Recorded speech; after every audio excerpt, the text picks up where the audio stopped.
The opinions and statements expressed in the following program do not necessarily reflect those of WWDB, its staff, or management. Here we go. All right, ladies and gentlemen around the Delaware Valley, welcome to the HealthBridge Highlight Hour. We're sponsored by HealthBridge Chiropractic. We have a phenomenal show. Matt Marcus is my co-host. Matt, how are you, sir? Joe, good to see you today. Thanks for having me. And it's a pleasure to be here with you, sir. We have a pretty special show lined up, and one I've been excited about for a while. We've got somebody who's one of the premier professionals in the hospital industry in throughout the city of Philadelphia and beyond. If you would, Matt, introduce our guest. Yeah, today we're really excited to have Phil Robinson here, the president of Lankenau Medical Center. Phil obviously runs Lankenau Medical Center, which is one of 4 hospitals in mainline health system. Phil gave me an unbelievable opportunity to bring chiropractic into the hospital setting approximately 2.5 years ago. I've learned a lot from Phil with regards to leadership, culture, and, leading a team to a higher level of patient care. And I'm super excited for our friendship, his mentorship to me, and super excited to have him here today, Joe. Awesome. Well, Phil, welcome to the broadcast. Thank you. Glad to be here. It's great to have you here. And sir, if you would, first of all, Lankenau's one of the premier hospitals in the region, and this is a great region for hospitals. And we're going to get to a story throughout the broadcast where I can tell you directly about 2 years ago, my life was saved, and definitely my left leg was saved at Lankenau Hospital. But if you would, tell our listeners a little bit about your path and how you traveled and got to where you are right now, because it's really interesting. Well, you might recognize, hear my voice that I'm not from South Philly. I'm from South Texas. Yeah. How do we guess that? But yeah. And so it's a long path to get here to this area, but I've been doing this about 41 years. I grew up in the Houston area, went to college at Texas A&M, which, as Matt knows, I'm very proud of. Yeah. I did my graduate work at Washington University at St. Louis. And I've worked in Houston, New Orleans, West Palm Beach, Richmond, Virginia, New Orleans, and here. So it took me a long way to get here. And I actually came here as an interim for 6 months, and that was 11 years ago. So I'm still here. Right, and it's basically you're the bottom line. In other words, at the hospital you were where the buck stops. Pretty much. And it seems like it would be an incredible responsibility. So many moving parts. What is a day like with Phil Robinson? Every day is different. I could never be bored because you really deal with everything. It's almost like you're the mayor of a city. Sure. Because you have to deal with infrastructure, people, conflict, challenges like that. There's always a curveball or two, that you have to deal with. So it's really an interesting and exciting work. Very community focused, very much focused on the patients and what the community needs, but it's very complicated because of the nature of the work. People are not at their best when they're at the hospital, so you have a lot of challenges, a lot of social challenges in addition to clinical challenges. So it's really interesting work, but it's not boring. Matt, HealthBridge, obviously, premier chiropractic establishment in an organization in the Delaware Valley. Leadership is one of the things we're going to talk about today, and at every level, that has got to be something that is either, just a natural attribute, because you're leading some phenomenal, and I'll go to Phil first, but phenomenal professionals. I mean, the best in the world. Talk about that leadership in that type of setting. Well, you have to have a way to relate to all kinds of different levels of people. You have world famous surgeons. You've got, the people that cook the food in the kitchen. Sure. And you have to be able to relate to everybody at every level and sort of meet them where they need you to be. So I think communication and leadership are really key in any profession, but certainly this profession, because you deal with such a multitude of people and issues, and that's one of the fun parts about the job, quite frankly, because we've built a culture at Lankenau. I think that's so special that when you walk in the door, you can feel it. And whether you deal with the surgeon or the person that greets you or the valet, that opens your door. And the thing is, and by the way, that's 100%. I remember the valet was awesome when we left. But all through the entire process, and Matt, I'll kind of segue to you, but definitely with Phil. Ultimately, world-class physicians, individual working in the kitchen, you're still servicing the general public, and and I know with what you do, Matt. I mean, that's priority number one. Yeah, it always is. Our patient experience is key from the time they open the door and walk in our office. Our offices have to be clean, organized.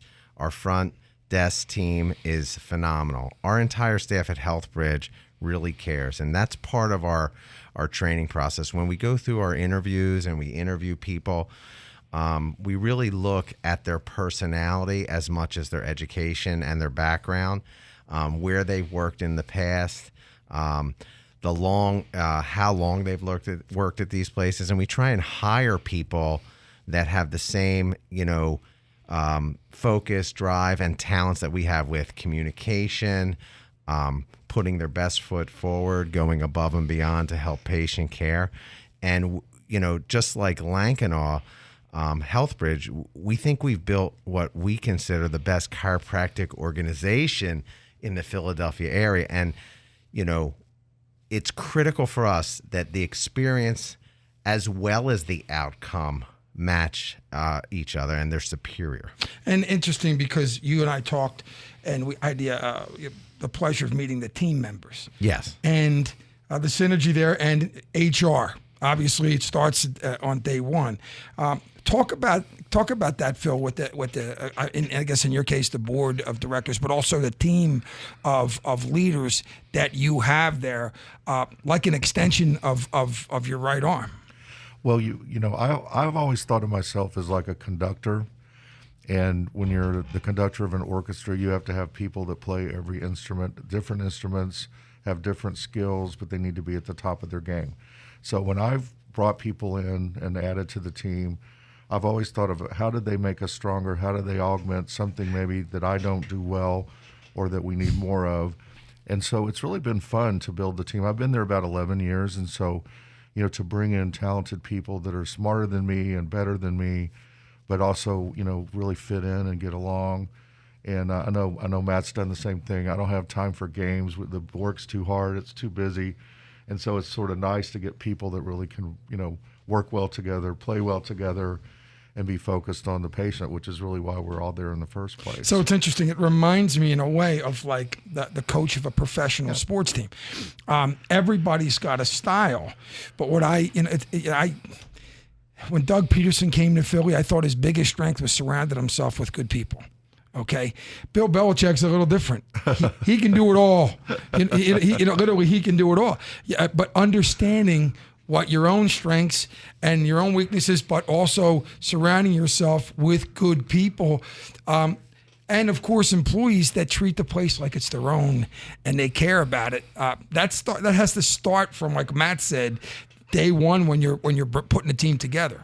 Well, it really starts with the hiring process because knowing what you're looking for, and then picking the right people, but also onboarding them in the right way where they understand what their role is, what the culture is, why they're there, and that they're part of it, that it's a team sport. I'm so glad you mentioned that because that's really what it is. I mean, I may be the head coach, but every player is important. Yeah, it's interesting. We've seen coached a little high school football, and the first year one of our coaches came in, and he turned into be a great coach. It was one of the great transitions I'd ever seen. But he was hesitant to trust everybody at first. And he tried to do it all himself, and he ran himself ragged.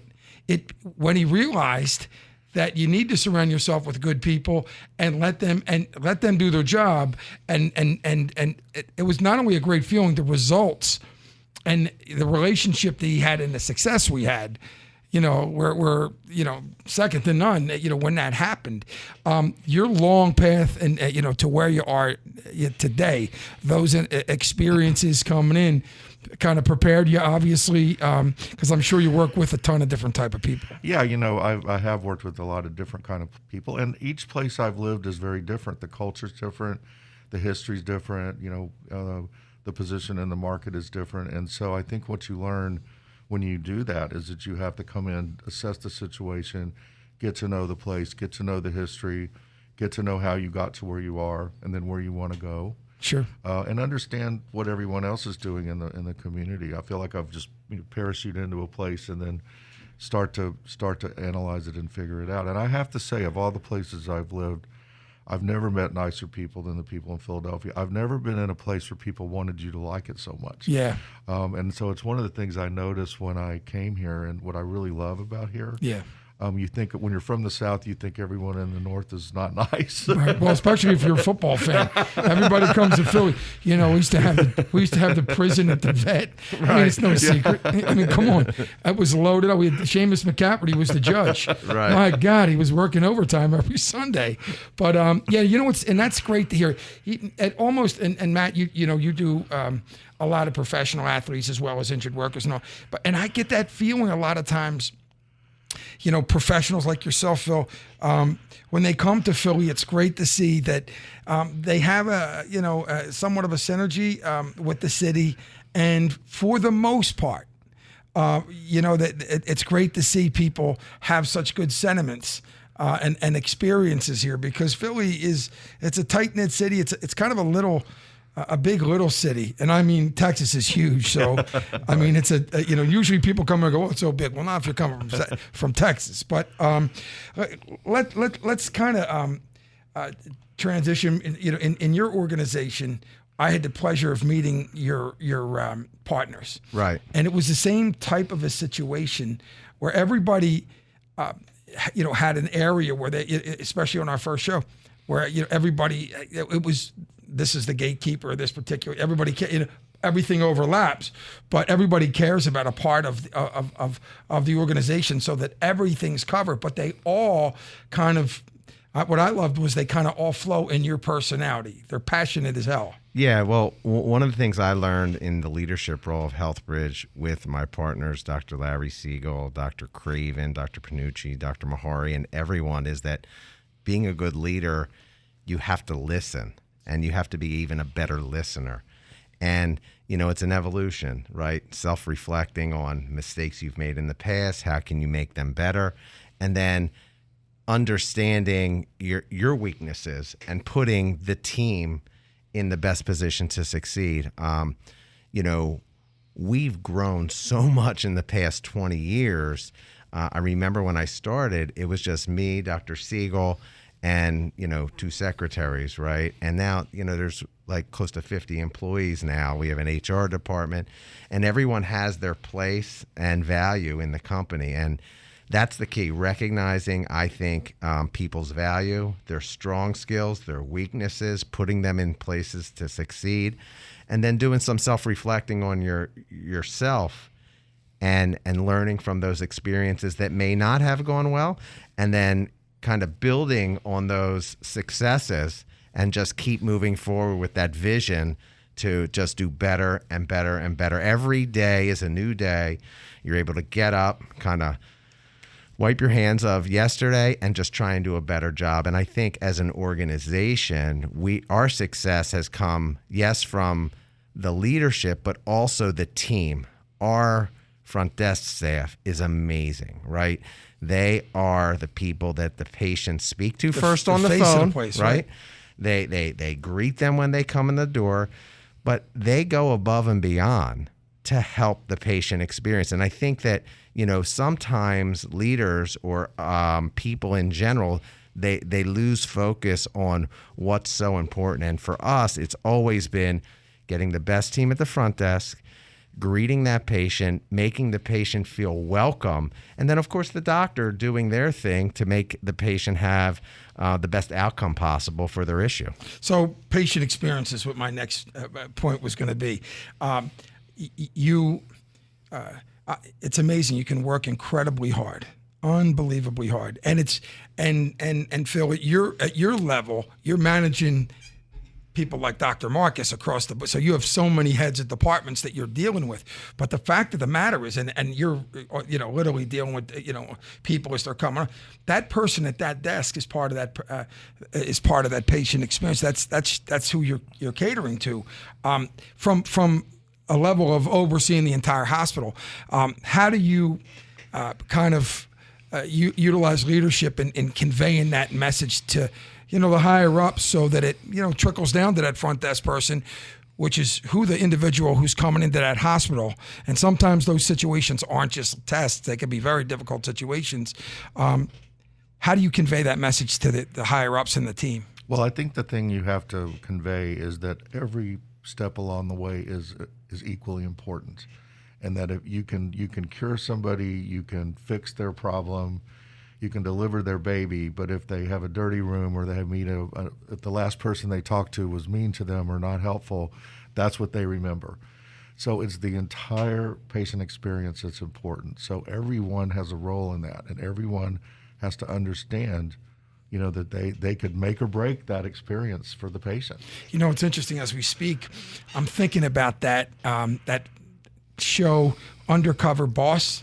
I was thinking about that. Do you ever at times say to yourself, just to do a check on somebody, you know what I mean? And just check it out, because that's where the reputation of the hospital is, right on the front lines. Certainly, and my experience with Lankenau, and I don't just say this, was second to none, and literally couldn't be more thankful. I mean, it was an incredible. And in fact, I didn't know if Dr. Marcus had remembered that, but when I walked in this morning, he said, "You might want to share that story," and I will after the break. But we're going to pay some bills. We're going to have more from the HealthBridge Highlight Hour after the break. HealthBridge was established over 30 years ago by compassionate chiropractic physicians who understand the physical limitations that come with aches and pains, trauma and unforeseen motor vehicle accidents, and work injuries. With 8 locations throughout Philadelphia, Montgomery, and Lehigh County, our team of doctors are experienced in evaluating and treating all musculoskeletal injuries. At HealthBridge, we provide chiropractic, therapeutic exercise, active release therapy, joint mobilization, core stabilization, work hardening, and numerous other individualized treatment plans so our patients feel stronger, better, and reinvigorated without pain or limitations. With over 750 5-star Google reviews, our team stays focused and consistent with each new and existing patient to guarantee the best possible result. Please visit our website at healthbridgechiro.com or call now to schedule an appointment, 833-422-4766, and experience why HealthBridge is the right choice for you.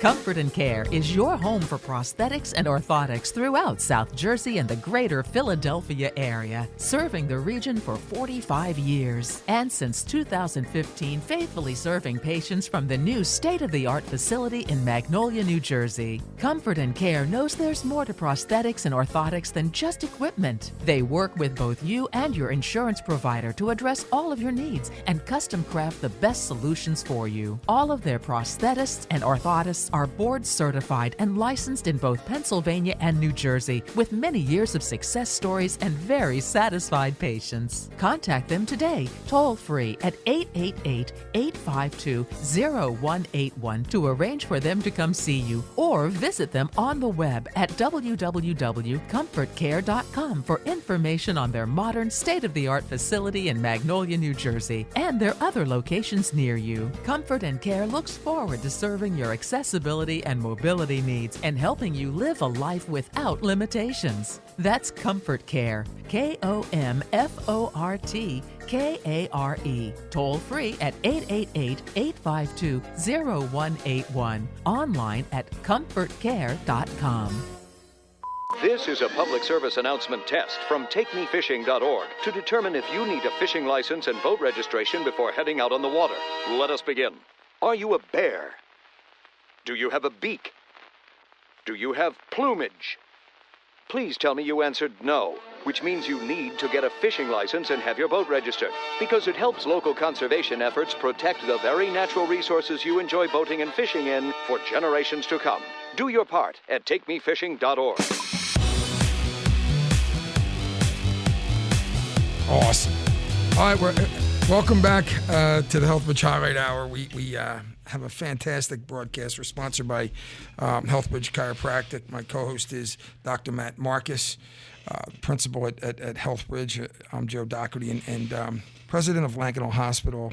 Phil Robinson is Dr. Marcus's guest, and fascinating discussion. By the way, Doc, we're doing this for 3 hours. Did Matt? I'm just kidding. No, I know you're not busy, Phil. But, I'm sitting here and I'm thinking, man, we could go forever on this. But having said that, we talked a little bit during the break about COVID, and we're obviously over a year in. And Matt, you had talked about how when it came in, you wanted to gather because nobody knew what the heck was going on. When you guys kind of regrouped, shut over a year ago, shut down, got everything in order because there was no direction, and then came back out and made sure that your patients and your staff were protected. Talk about that, because at that time everybody was in a panic. Right. So as February, the end of February, 2022, it really occurred that something monumental was changing in this environment, in this world. And my wife, thank God, she's a doctor, right? She's an internist, and she was in touch with doctors in Europe, in Italy, in Europe, and I think Phil probably had some of that intel too, that you were seeing what was occurring, across the pond, so to speak, and you were starting to see how it was affecting, communities, hospitals, and then it was started in Italy, and then it went to Europe, and then, my wife was saying she's always right. Well, they are. Right. We know that, but 100%. But she was saying, "Oh, this is going to be a major problem. It's going to be here soon. Yeah. You need to be prepared for this. It's not going away." And I was saying, "Okay, I didn't understand it as well as she did."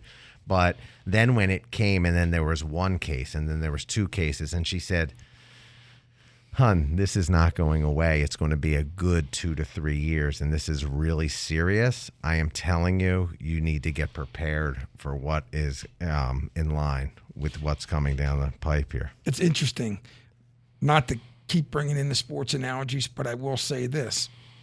We were all kind of hearing all these back and forth, and when the NBA shut down, I knew that, and I'll never forget that. I'm like, said to my wife, This is as real as it gets. They wouldn't even consider the money they got on the line there. I mean, I'll never forget. And from that point on, right about that point, everybody started shutting down. What was you had that opportunity to shut down because obviously your patients and your staff were primary concern. Right. So some of our offices can see upwards of 300 patient visits a week. Right. So we're very systematic workflow, patient care model. Every patient gets what they need. They're all spaced out. Obviously, our focus is on the patient experience and outcome. But what we knew was, based on what we were reading, is that there was no way we could safely practice in this environment.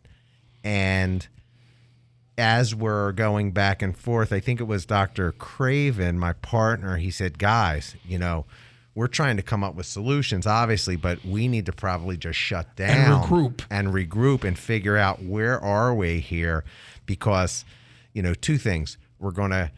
Someone on our team, our staff, is going to get sick, right? And then some of our patients are going to get sick. So we made the decision to just shut down. We shut down a week before the city shut down. So we made our own decision, and then from that point on, what positive came out of this whole thing is that it brought us closer. We became more focused. Our staff realized how serious we were. We took care of everyone on the team. And what it taught us was really that, together we are so much stronger. And our culture since COVID has become so much better. We're so much more astute to what we need to do. Everyone's aligned in the vision, in the mission. And in a weird way, I think we're better than we've ever been, from our owners to our employees. Sure.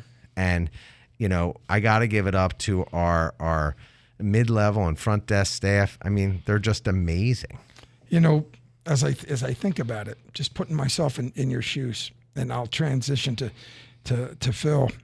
There had to be a moment when you were laying in bed and said to yourself, the domino effect could be so unprecedented that it can't be imagined. Now, I'm going to transition to Phil Robinson, who is the president of Lankenau Hospital, and ask you, because you had obviously medical facilities are, essential workers, but you had no luxury to shut down. You have to figure this thing out before it gets out of hand, to an extent where, it's like a domino effect. Tell me about that moment, and talk about, how you did it on the go. You had to protect your staff, the organization, the team, and the patients coming in from the disease and one another without shutting down, because you're one of the busiest hospitals in the city of Philadelphia. Well, I mean, obviously we never shut down. We're Right. open 24/7, and we're here to serve whoever needs us. So, Right. But I think, Matt mentioned the lack of information and the lack of direction. It was either that we knew so little, or the guidance was changing minute by minute, hour by hour, as to how to treat the people. How was it spread? If you remember, we didn't know any of that in the beginning. And so you see a spike in patients. You don't have testing. You couldn't get PPE. And so for that first weeks or so, we were hyper-focused on how do you care for these people? How can we expand our capacity? Do we have to take over the cafeteria and make it beds? I mean, we had all these contingency plans that we had to come up with. How are we going to staff it if we have a surge in patients beyond our capacity? How are we going to get PPE? And you remember what that was like. It wasn't available. And we were buying it from all over the world, and it was crazy. And, there wasn't testing as of that point. And then there was very limited testing. And we made the tough decision, just like Dr. Marcus is, to shut down all elective cases, because we knew that we needed to deploy our resources to take care of the COVID patients. And we saw a spike by, mid-April, late April. A third or more of our patients were all COVID, not only at Lankenau, but across mainline health and everywhere else. Everywhere. And at the same point, we saw what was happening in New York. So our greatest fear was what was going to happen here was what happened in New York and Italy, because that really overwhelmed the system. Oh, yeah. In so many ways. And thankfully, it never quite got that bad here, because they were learning along the way how to care for these patients, and that, if you put them on the ventilator, that may not be the best way to treat them. And if you put them on their stomach in the prone position, they do better than when they're on their back. And there was really things that were learned along the way, what drugs work the best, because this wasn't like a lot of other diseases. You don't treat it the same way. And I'll say we have amazing people at Lankenau. Heroes. I was just going to say that. Yeah. There's no, especially in those initial months when nobody knew if they were going to live or die, and it was. I mean, you had to be so proud. Well, in the infectious disease folks who were researching constantly, because there was information coming from all over the world and advising, what did we need to do to take care of the patients, but also to protect our staff and protect ourselves and protect the patients from each other. Yeah. I mean, it was just crazy. And on hindsight, and the other thing I would say is it's almost like we went from that period to a little bit of a lull in the summer. Then it started to spike again. And then the big difference, we had testing, we had PPE, but we also had a lot of our employees getting sick, which did not happen in the first wave. Yeah, on the second wave, I can't. In the first wave, you know, it was you didn't really know a lot of people. You heard about it, but everybody was like, "Well, I don't know." Second wave, everybody knew somebody. You knew families, entire family. It was crazy. Yep. Yeah. Yeah. Matt? We saw that too. You know, some of our employees got sick, but just to talk about what Phil was saying, like, I can't imagine running a hospital, right? Not having the PPE, not understanding the virus itself, and then having your doctors and team in the ER trying to figure this out. It must have been just so scary. We did have the luxury to make a decision to shut down and protect our staff and our patients, but running a hospital? Yeah, my God. I can only... There had to be nights, Phil, where you didn't sleep at all as information were coming in. I mean, you know, I couldn't even imagine what it was like. Well, you know, we're all trained in healthcare to respond to emergencies and disasters. Sure. And so, and I've had my share coming from the Gulf Coast of hurricanes, and actually was in the hospital in Florida that had anthrax. So I even dealt with that in my career. But you're also trained that those disasters are over quickly, and then you focus on recovery. Yeah. This is totally different. We're still in the middle of this. Yeah. And it keeps evolving. So what we have to do to respond is just sort of an evolutionary thing. But we did two things that were really smart, and it isn't just Lankenau, it's the whole health system.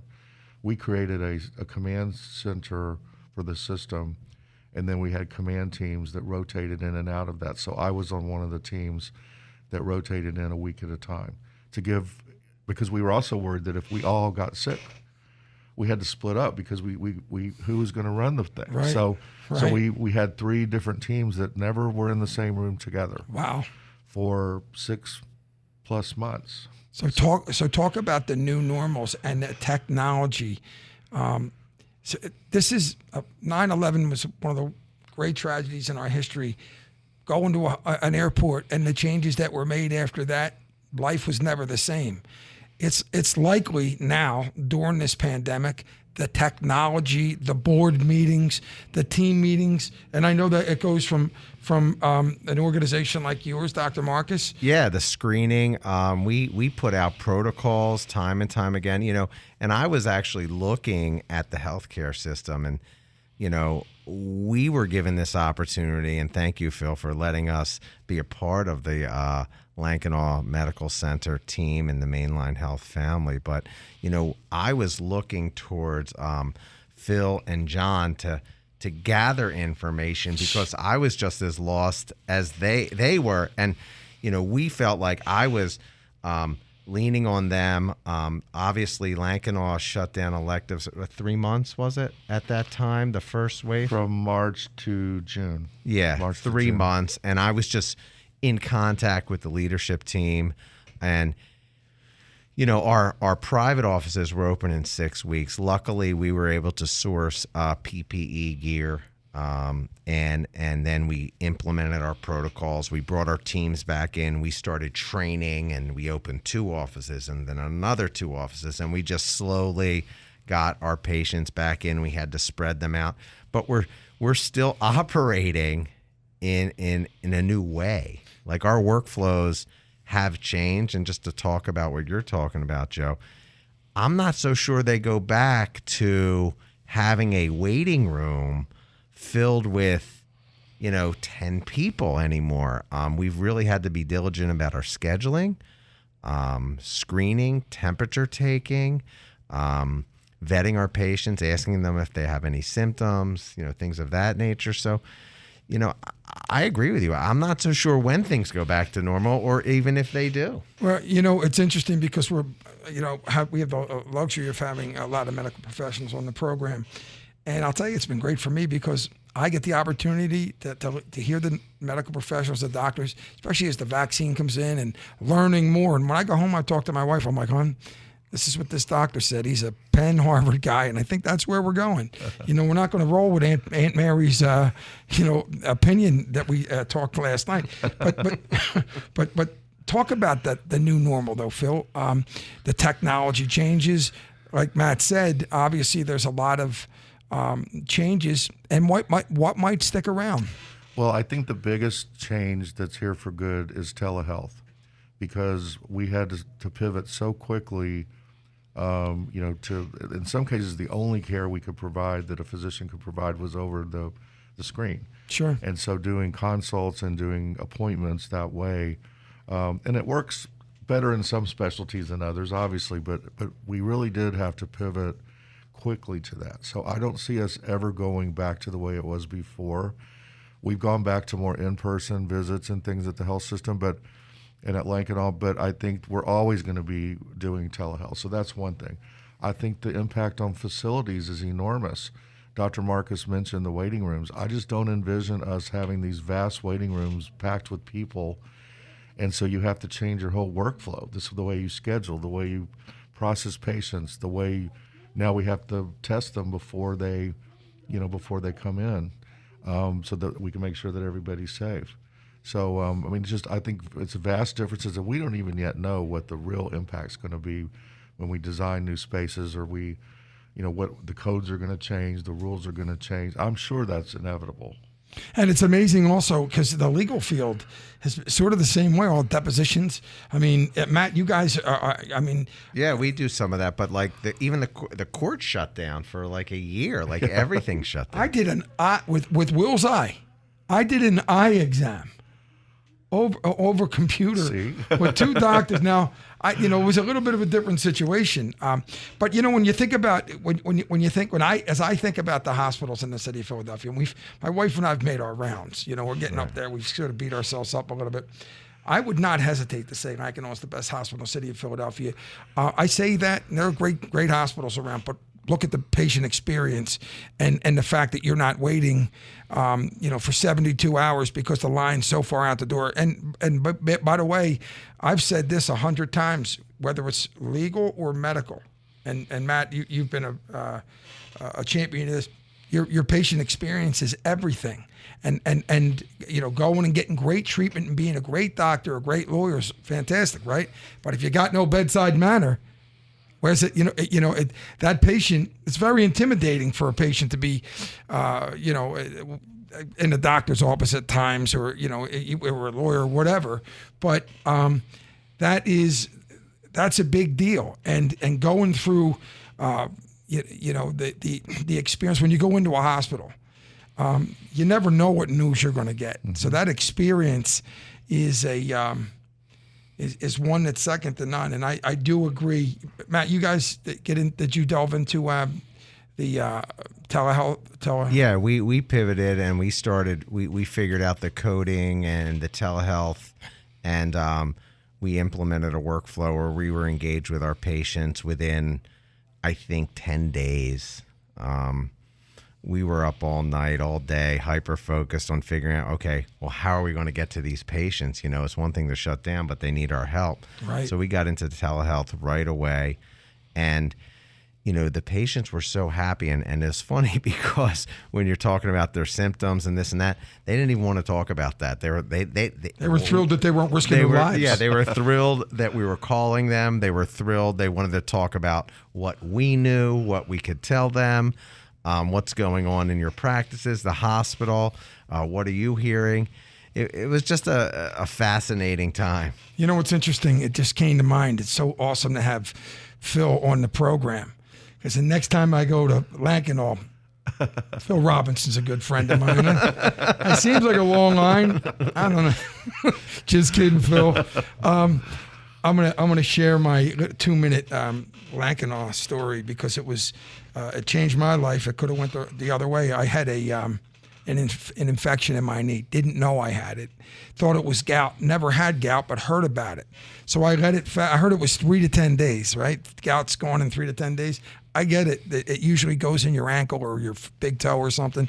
Never had it. Next thing you know, I let it go, and my knee blew up. And I had a meeting on a Thursday. I went to a local hospital in my neighborhood just because I figured I needed to get a cortisone shot. They brought me in right away. I was supposed to get surgery. I was an hour away from surgery. In fact, they were going to take me down, and my wife said, no way. My cousin came in. She knew about Lankenau, and they asked the doctor, if you were to go here or get your surgery here or Lankenau, where would it be? And the doctor said, Lankenau, right? They ambulanced me right up there. The next day, I think I was in surgery the next day at 12 o'clock, and I didn't really know what I had, but it turned out to be a bad infection in my knee. It was a MRSA infection. And guess what? And they had me on the antibiotics. It was an unbelievable, I mean, the doctor, and I'm trying to think of his name, Dr. Jack, he did an incredible job, literally saved my leg. And your life. And my life. Had it gone any farther, my leg blew up like a basketball. And so, and that was only about 2 years ago, and I know you've been there. So Phil, I want to thank you for doing such an amazing job. By the way, that's my kicking leg, when I kicked football in high school. But it was a great experience, and, everybody was so nice. And the nurses were amazing. I mean, talk about how important the nurses are to a hospital, because that really was the difference in why my wife. I mean, the other place was a smaller place and didn't have, but I kind of knew that they were right, but I was kind of out of it. But when we got to Lankenau, the nurses were phenomenal on the floor, and just the whole entire experience was that I needed for nothing. Well, I think, you hit the nail on the head that really nursing that's the face of the hospital. I mean, everybody's important. Everybody, has a role, but, it's really the care of the patient and their families. And like with you after surgery, but in the ER and every step along the way, I think nurses are really, that's what we do is provide care. And so, the key to a successful hospital is having fantastic nurses. Yeah. And that starts with great leadership in nursing, great training and recruitment, continuing education, because things continue to evolve. And so you've got to make sure that they're current in their practice. And I think the fact that we're a teaching hospital and we've always got residents and fellows and medical students, the nurses really often are the best part of the teaching program, because the physicians are faculty. And I'm going to get in trouble for saying this, but I think nursing is really a key element to a successful teaching hospital as well. What is you've been there 11 years. What is the thing you're most proud of? Well, I would say there's three things. I think the building and opening of the Heart Pavilion in 2013 was, I've opened other buildings, but nothing that's that size and scope. And the fact that we've taken the heart program really to a world-class level. It was always good, but we've recruited in some fantastic talent, additional services, and we really are as good as anyone. We continuously are named one of the top 50 heart programs in the country, not just here, but and I've worked in big heart hospitals across the country, so I know. I think opening the new ER and establishing Lankenau as a trauma center was a huge move for this community, because there was no trauma center between Presby and really Einstein and Paoli and Abington and Crozier. So there's this giant place. So if you had a trauma, you had to go far away out of the community. And then I think our response to COVID is the other thing that I'm most proud of, because I know people walked out of that hospital that probably would not have walked out of any other hospital. And I can say that with some confidence, just because of the caliber of the physicians and the staff that we have and the support that we got from the health system. I really feel that. And so I'm really proud of what we did. And I think the community's always appreciated our hospitals, but I think now they know how essential we are. Oh, yeah. I've no doubt about it. So I live in East Falls, not far from here. So you're not far. So that's, when you got to go, you got to go somewhere good. Doc, Phil, I thought you were going to say the cafeteria, because it's awesome, man. I love that cafeteria. I love it. Well, we can add that to the list. Boom. If you want to. I'll never forget when I finally got off the phone. We stopped at the cafeteria. I'm like, man, where has this place been? This is incredible. We go over there for lunch sometime. Especially the electronic yogurt dispenser with all the toppings. Joe, did you ever visit that? No, but I tell you, we can. If you got time after the show, we might be able to stop by.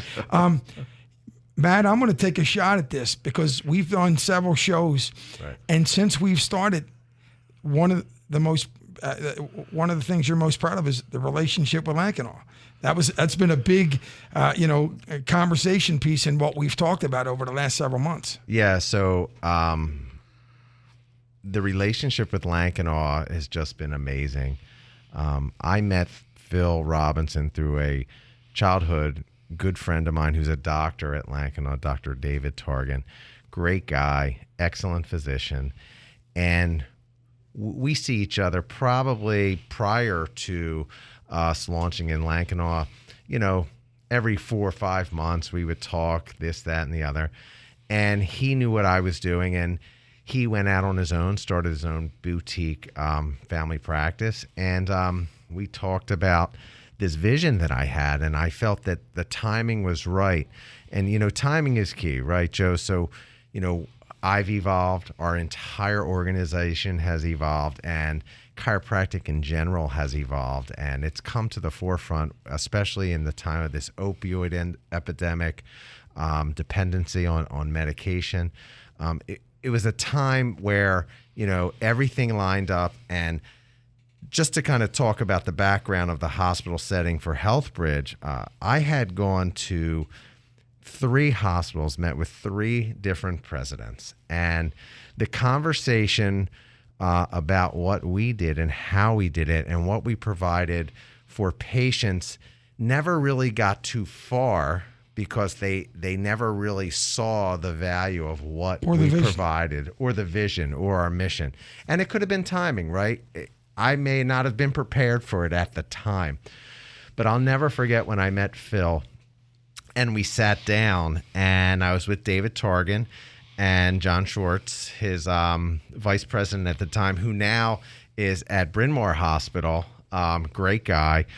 And the 4 of us sat down, and I was prepared. I had a great PowerPoint. We sat and we talked. And I looked at Phil, and we had this great conversation. And he just kind of leaned over and looked at John, and he said, well, give me a reason why this wouldn't work here. And I thought to myself, wow, instead of telling me, nice meeting you, I'll see you in 100 years, right. He actually understood what the value proposition was for an alternative therapeutic outpatient chiropractic facility, and how the community and the patients in Lankanaw that were yearning for a specialty like this could actually get it inside the hospital. And from that point on, I'm forever grateful for Phil. I'm forever grateful for the opportunity. And it was just an amazing experience. And one of the things that I've learned, and I've seen Phil in the Lankanaw setting, is just how he interacts with his staff and his team. He said to me, my door's always open for you, Matt. Whenever you want to call me or talk, you just call me. I have an open door policy. So when you walk in Lankanaw and you're a staff member there, his door's open if you want to talk to him. Obviously, if he's in a meeting, it's closed, but you walk in there and his door's open. Some people walk in anyway. You know what's funny about that, though, and that is awesome, but getting in that door the first time got to be the hardest thing in the world. It wasn't easy. It took me a while to get in the other 3, and I was gone in 5 minutes. We had a great conversation, and just the way he carried himself and what his perspective is in leadership and culture and building something substantial. Sure. I've learned a lot, and I'm just forever grateful. So thank you. Phil, talk about that. The kind of that open mind to kind of like you bring on a service that some other places don't have, and what your approach is there, and understanding that this is something that could really benefit the patients. Well, back in 2016, we became a trauma center. I mentioned that earlier, and also, there was an increasing awareness of the overutilization of pain drugs, and how addictive they are with the opioids that Matt mentioned. Absolutely. And so we had been very focused on trying to come up with alternate ways of doing pain management. And I had been hearing from the trauma physicians and the ER physicians that we really needed a better access to chiropractic, because that's often where you refer trauma patients out, where they don't need surgery or anything, but they would benefit from chiropractic, and in some cases as an alternative to pain medicine, or as a complement to a more conservative pain management program. So I felt like this was a sort of a need and that he would fill for us, and then he would come into the hospital and he would use our services and be a part of the overall Lankenau family. And I don't know, he did such a good job selling me that I just was like, this makes so much sense. And I'll tell you what I love about chiropractic, and it's one of the only places you can go where you're bent over on the way in, and you can get immediate relief. And I say that, I not even exaggerating. Obviously, our lifelines are doctors growing up, and so I mean, we had our family doctor, and it was just part of your family. That's the way it is. But as you get older, and I worked a little, hard construction when I was a kid, and those bumps and bruises stick with you. You pull a couple muscles, or your disc is out or something like that, and you don't know what to do when you're going through that. I've had miracles happen to me with the chiropractor. So I absolutely can, I can absolutely relate that to having that to offer. And that to be available, where you're not just letting somebody walk out of there and say, okay, well, go find it yourself. You mentioned the opioid epidemic. The last year has been so taxing, and in Philadelphia. So I'm obviously passionate about that, but for the grace of God, there go I, right? During that experience that I had, I wouldn't even take my type 2 diabetes, so I wouldn't even take my medicine. I don't even take aspirin. That's where I got in trouble, because I wasn't taking my metformin, and that infection was festering. It would not heal. So I went to the other hospital, and they gave me Dilaudid. Didn't even take medication. I'm telling you, in 4 days. Now, when I got the Lankenau, they cut that right off. Immediately cut it right off. And what was amazing about it, and I couldn't sleep. I was on it for 4 days, and I could feel myself going in. And then but for the grace of God, there go I. Just saying that and having that consciousness, understanding that in the last year, and if anybody's seen what it goes on down in Kensington Avenue, where there's nobody who hasn't know somebody or a family. It's it's to be taken so serious, stress and all these things. But talk about what a priority that is, especially from where you're sitting.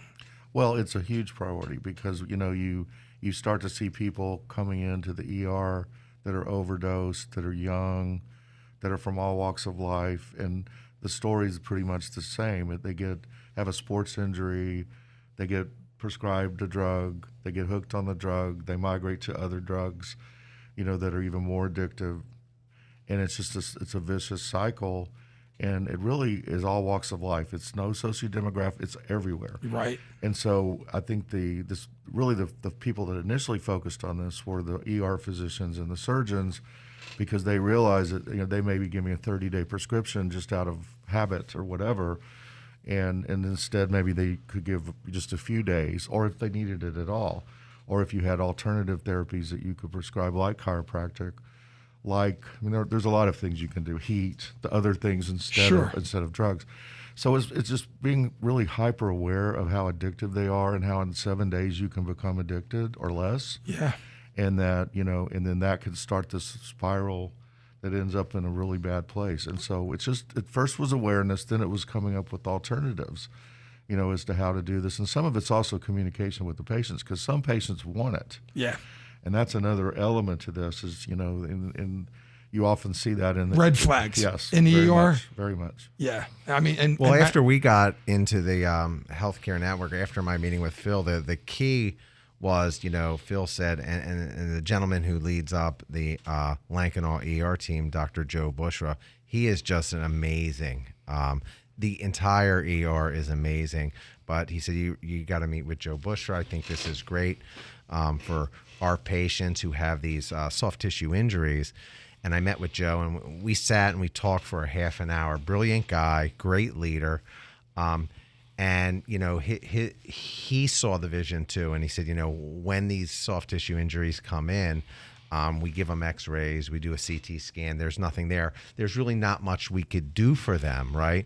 But give them a medication to help them, and they look at us. And is there anything else you can do for us? We're still in so much pain. And that's where kind of the aha moment came in with Joe, the whole ER team. Is like, wow, if we have this chiropractic outlet right here, they can get them right on ice, electrical stim, start stretching them right away. We're giving them value right away. Yeah. And then for those people coming in the ER with a potential heart attack or some sort of a stroke, we can focus on that high-level patient and give them the best care possible. So listen, this has been an incredible broadcast. Phil